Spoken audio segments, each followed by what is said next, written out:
Guys, you know what's really cool?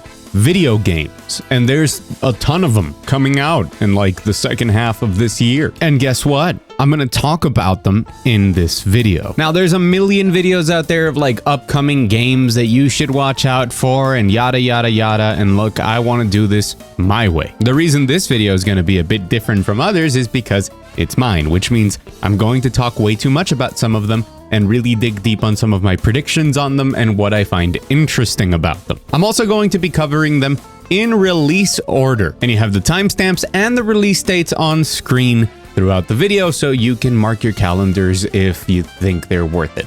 I'm also going to be talking about quite a few contentious, maybe even controversial games here, and why I am still kind of excited for them. You could even say genuinely excited for them, despite maybe not looking that way. Hopefully some stuff that you didn't have on your radar. So hi, I'm Mug, and if you're new here, welcome. And if you're not new here, welcome back. You are looking fantastic, as per usual. And remember, if you like this video at any point, hit the like button. And if you like my specific take on video game news, reviews, and all of that, subscribe maybe at the end of the video or after watching a different one. Just make sure that I earn it. Make sure that what I do actually interests you. And that would make me very happy. All right, let's get into the games that I'm most excited for the second half of 2025. 25, holy. All right, look, I'm doing the cutoff point starting in August, but probably by when this video comes out, they're either out or very close to out. July is also a pretty stacked month, in my opinion. Interesting little things of note for me are Shadow Labyrinth, the very strange Pac-Man Metroidvania game, Wheel World, which comes from the team that made Nidhogg, I believe. That looks really interesting. Wu Chang, Fallen Feathers, which I cannot talk about, but my review will be there day one, don't worry. And yes, Grounded 2, because one of these days I will get into one of those games again. So it was just worth mentioning those right here at the start, but I wanted to talk about things starting in August, which has quite a few interesting games. Now, this one doesn't belong to the category of genuinely excited for, but Mafia The Old Country does come out on the 8th of August, and I know that it exists, and I know that it's a weird kind of single-player, more adventure type of game instead of the traditional open-world Mafia thing, and that does have me curious, if not very excited. I am very willing to check it out, though, if there's positive word of mouth, but just from the perspective of it might be fun. When it comes to games that I am genuinely excited about, the first one is Sword of the Sea. Look, guys, the people from like Journey and Abzu and all of that are making another one of those sorts of games. Need I say more? This one apparently has more inspiration from stuff like Tony Hawk's Pro Skater, speaking my language, and you get to navigate a desert but with the sword, but it's the sea, but the sea of the desert. And it looks like just chill, cool vibes that are probably going to be a shortish game with a ton of interesting, beautiful set pieces to kind of zone out to for an afternoon and just enjoy, and that makes me happy. On August 28th, we have Metal Gear Solid Delta, Konami outsourcing to Virtuos for a lot of this work, the same people behind the Oblivion remake, making a remake of Snake Eater, which to many people is the best Metal Gear Solid game. I have a lot of thoughts on this, primarily because I am not actually sure that I like this approach to a remake for a Metal Gear Solid game, because I personally think that it would have been cooler to actually remake it. Like, Metal Gear Solid 3 is still there and great. It would have been really exciting for them to re-envision all of Metal Gear Solid 3, like same story, but make the zones more something along the lines of Metal Gear Solid 5. Mostly because I believe MGS5 from a gameplay perspective is just a masterclass, and I love that game 2-bit gameplay wise. All right. And I'm not sure how I feel about just making games like look better and play smoother without taking advantage of stuff more like a Resident Evil 2 remake. But it is where we are, and Metal Gear Solid 3 is one of my favorite games of all time. So I am very excited to play through a remake of that. Of course I am. I have a Metal Gear tattoo. I have issues, but we don't talk about them. Also, it'll be nice to just hear David Hayter's voice again. Metal Gear, Colonel. Is that a Hind D? Beginning of the Cold War. Sorry, I gotta practice my David Hayter from time to time. 2 more in August, surprisingly. Shinobi Art of Vengeance looks absolutely beautiful. And look, I'm prepping you for the rest of this list. I'm on the Sega bandwagon. I believe in Sega. They've put in a lot of effort to kind of bounce back, and sure, there are other studios, being primarily Atlus and RGG, so, you know, Persona and Yakuza / Like a Dragon, they've been trucking along just fine. They've been doing great. Contrary to Creative Assembly, sorry to that, but they've been pushing that they want to bring back a lot of their older IP, that they want to do stuff with it, that they really want to be a heavy hitter again. Sega's current president said that what he wants his legacy to be is the man who brought Sega back. And I, for now, believe it, because their output has generally been very good. And in the case of Shinobi Art of Vengeance, I think they've chosen a very interesting way of bringing back Shinobi that looks really cool, and I've heard very good things. On the 29th of August, we have Lost Soul Aside, which is a project by, at least began as something by a solo dev, I believe 8 years ago. It was one of the winners of PlayStation's China Hero project, where they go to different countries, and in this case China, and look for projects that they want to help come out. It is a very clearly Devil May Cry inspired type of game that is at the very minimum interesting. Will it end up being cool or just kind of fan servicey? I don't know. There's something about it that kind of feels like Solo Leveling meets Devil May Cry, but maybe not in a good way. But if it is good, I like those things. So bring it on. We move over to September 4th with Daemon X Machina Titanic Scion, which, let me put it this way, there's mechs. Daemon X Machina, or Daemon X Machina, the first one, has some interesting ideas, but it wasn't really the Armored Core, but kind of extraction mission-based thing that many people wanted. I don't really know what Titanic Scion is looking to be, but I love me some mechs, which means it's very high on my personal list. And if you're not into mechs, you should be. Very, very excited for Titanic Scion. September 8th has the return of Bennett Foddy with Baby Steps, and I played through the demo that they released during the Summer Games Fest sort of thing, and guess what? It's pretty fun. It's pretty fun, it's funny, it's interesting. It is an experience, as many of those games are, these Foddian games, and you know, it's the original person coming back to do a sort of different, less rage-inducing experience, at least from what it seems like so far, and I will be very happy to play through Baby Steps, probably on stream at some point, so that'll be great. September 12th with a contentious one, Borderlands 4. Now here's the thing, I'm done with Borderlands. After Borderlands 3, I was done with Borderlands. I did not care about any of the other things, or the spin-offs, or Tiny Tina, or anything. I was Borderlands'd out. But from what people are saying, Borderlands 4 is a turn for the series. They are actually toning down the toilet humor and claptrap and the quippiness of it. They're refocusing a lot of what the gameplay is and tightening up that core loop and trying to innovate it in interesting and satisfactory ways. And all of that sounds great if it's true. I can't believe them though, because I feel like there's just a good chance that I jump in and I'm just like, oh right, this is still Borderlands, and it doesn't do it for me the same way that it did back then. When you add on top of that all of the controversy surrounding the price point, which has now been solved, and all of the stupid things that Randy Pitchford manages to say just constantly, that kind of gives it negative points. But on the flip side, Gearbox also came out. The game is finished. It's not a live service. All of the content that they intend to be in the 1.0 of the game is there. It is a completely done game that you don't need to worry about the online part. You know, sure, there will be expansions and season passes, but there is no cut content, and they don't want to treat it as a live service.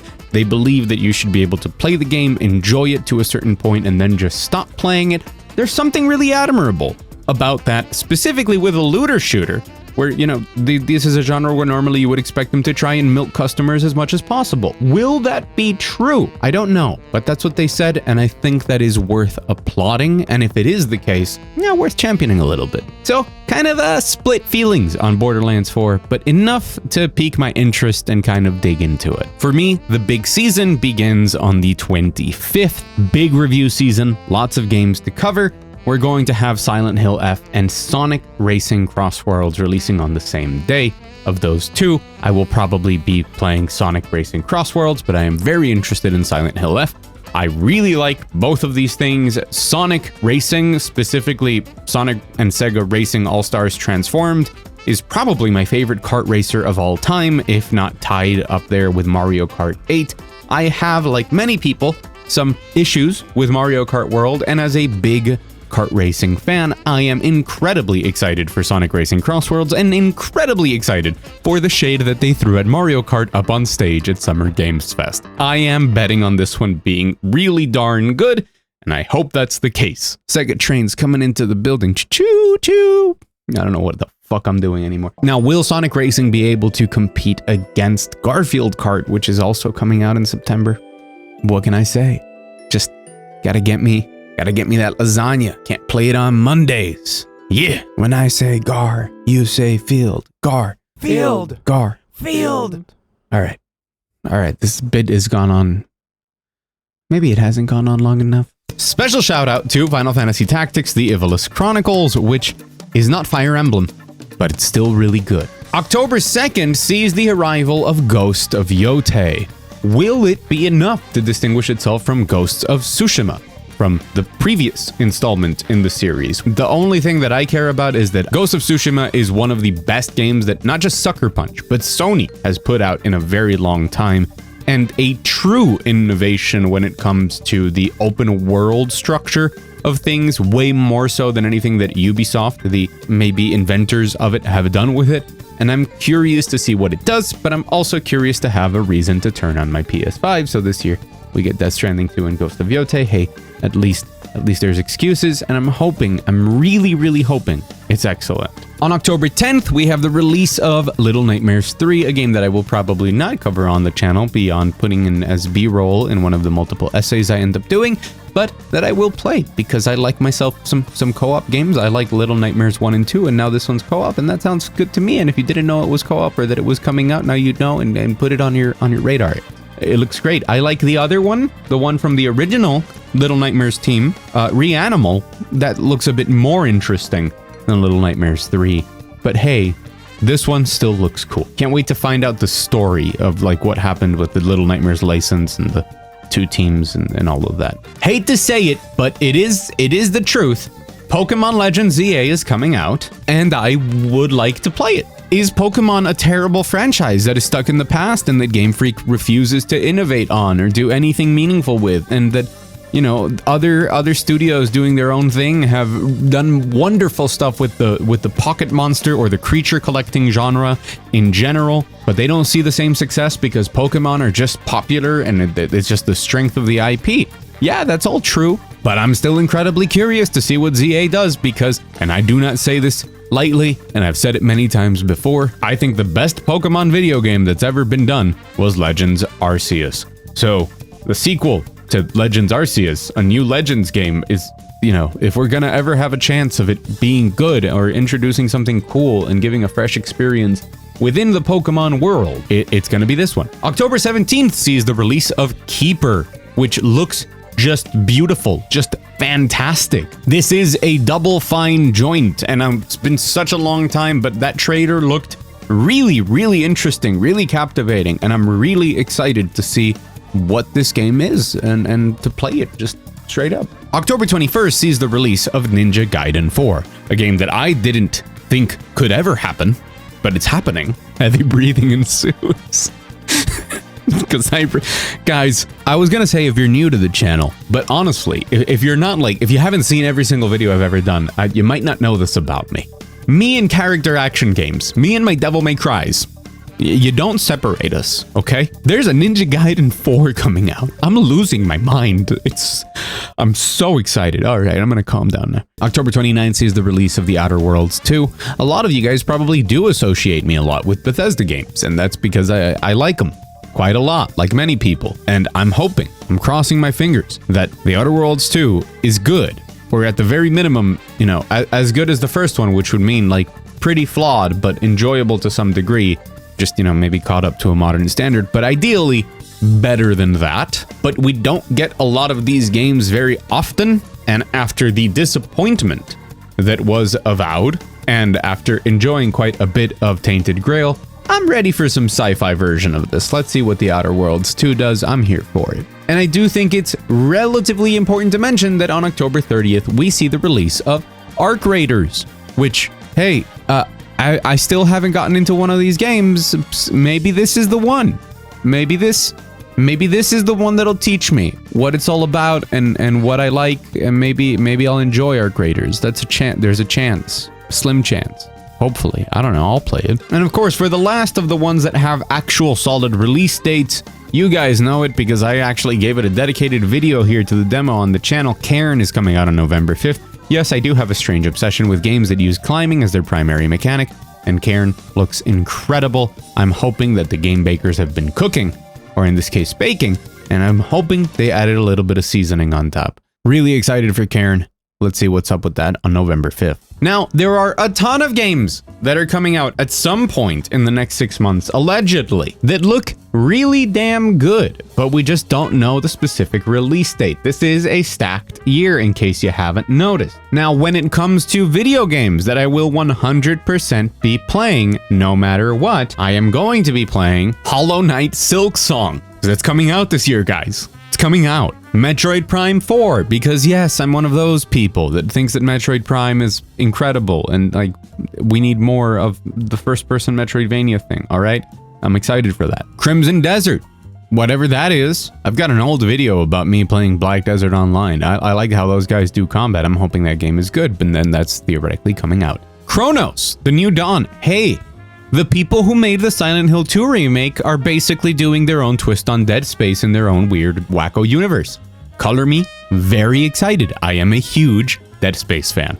And a huge just Resident Evil 4, legacy type of thing fan. So I'm excited. Solasta 2 is coming out at some point. I hate that I'm like, I don't have a niche. I just play so many, I just really like video games. Let's just leave it there. I'm a really big fan of video games. So I like good video games. So I like me some CRPGs from time to time. Solasta 2 looks really interesting.